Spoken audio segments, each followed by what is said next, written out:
Today we're making my balsamic beef stew recipe. This is so easy to make. It's simple, it's hearty, it's made with wholesome ingredients and simple steps. This recipe takes a few hours to simmer on the stovetop, making it the perfect cozy winter meal, or you could use it for St. Patrick's feast day. It is such a good one. Let's go make it.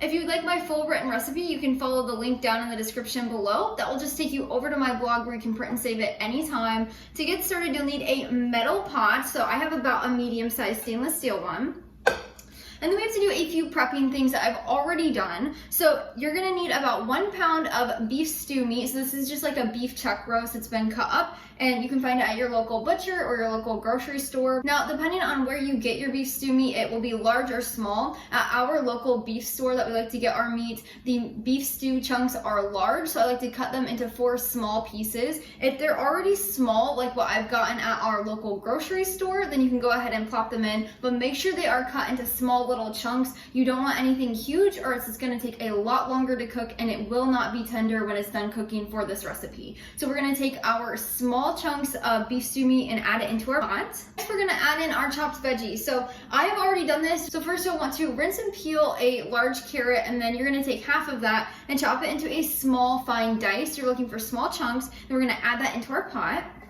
You're looking for about 1/3 of a cup of finely chopped carrots.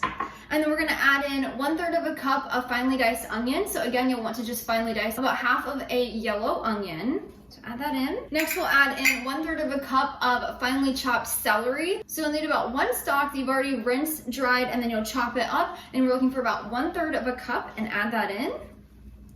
Next, we have our potatoes. So we're looking for 2 small to medium-sized russet potatoes. These things should be about the size of your hand. You'll want to rinse them, peel them, and then chop them into small pieces, no larger than 1 inch. So we're just gonna add those in as well. Now that we have our meat and veggies in the pot, we're gonna make our soup base next.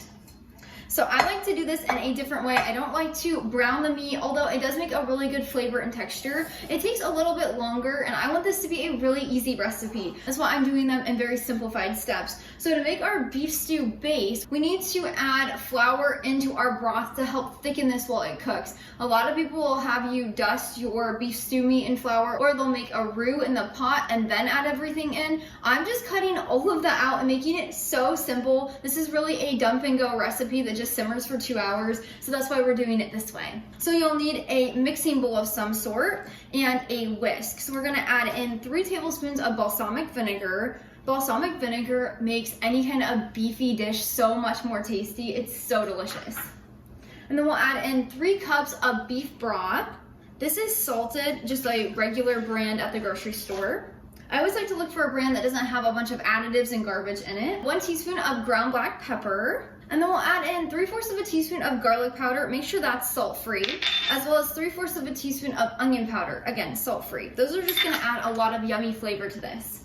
And finally, we'll add in 1/3 of a cup plus 1 tablespoon of all-purpose flour. So just add that in. Now we're gonna take our whisk and we're just gonna whisk this to combine. You wanna make sure there's no more flour chunks in here and it's all combined together, because while this is cooking slowly in here, it's going to begin to thicken. So that's what this base is gonna do. We have it all combined in here. Since it will all be combined in here, we don't have to worry about chunks or anything like that, which is why it's so important to make sure it's smooth before adding it in.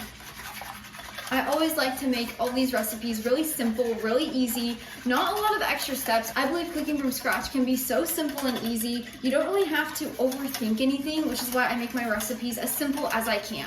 Once there's no more flour lumps in here, we're gonna take our whisk out, and then we're gonna add it to our pot of veggies and meat.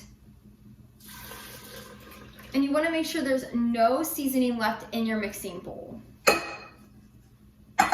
Now we'll grab a spoon and we're just gonna stir this around to kind of distribute the veggies and meat everywhere within the soup base. It smells wonderful. And I just wanted to make a quick note, while using raw meat, make sure whenever you're handling it, you're washing your hands with soap and water and wiping down your workspace to ensure that you're not gonna have any food contamination. Now that everything's in here, we're gonna take it over to the stovetop and bring it to a simmer. This is what it's gonna look like. And once we bring it over to our stovetop, we're gonna turn the heat to a high heat. And we're gonna bring this to a simmer before we cover it. You're gonna want to stir it every minute or so it does not burn on the bottom while it's coming to a simmer. As soon as it comes to a simmer, it will look like this. It'll be little tiny movements. We're then going to turn our heat down to a low. And then we're gonna add a lid on and cook this for 1 hour on low. In an hour, I'll meet you back here to give it a quick stir, and then it will cook 1 more hour, and then it will be ready to eat. Now that it's been an hour, we're gonna remove our lid, and then we're gonna take a spoon and we're just gonna give this a quick stir. As you can see, it's starting to thicken up just a little bit. Oh, it smells so good. After you've given it a quick stir, we're gonna add our lid back on. And we're gonna turn our heat to a low medium, so right here in the center. And then we're gonna put 30 minutes on here. In 30 minutes, we'll come back, give it a stir, and cook it for another 30 minutes on low medium. So that will be 2 hours total. Meet you back here in 30 minutes. Now that the beef stew has cooked for another 30 minutes, we're gonna take this lid off. Now, again, this is cooked on a low medium heat. That's why it's bubbling more. And we're gonna grab a spoon and we're just gonna stir this. If anything is starting to stick on the bottom, make sure you get that off. That is completely normal. That just is what happens when we turn the heat up just a little bit.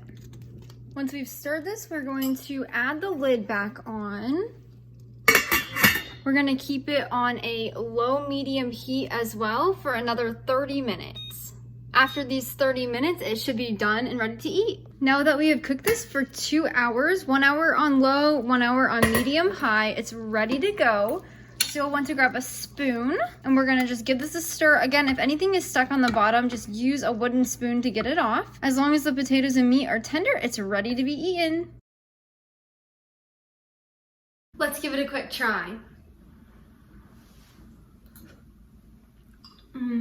That is so hearty. The beef is so tender. You can taste a little bit of that balsamic vinegar, all of the spices. This is such a warm, comforting meal, especially on a cozy day like today. Thanks so much for joining me today. I hope this beef stew recipe finds a very special place in your home on your kitchen table like it has in ours. This is the perfect cozy recipe for wintertime. It's hearty, it's savory, it's so good and comforting. It's also a great recipe to make on St. Patrick's feast day. You can serve this with some sourdough beer bread, a few little garlic knots. You could also just do a side salad or serve it by itself. This is a wonderful meal. My husband and I love to just have it by itself because it's so hearty, it's so delicious, but I'm sure it would be great with a little bit of bread on the side. Again, you can find my full written recipe linked down in the description below. Just click that link and it'll take you over to my blog where you can print and save anytime. I have storage tips and serving ideas over there if you're looking for that as well. Thanks for joining me in my kitchen today. Until next time, go serve God by loving your family one recipe at a time.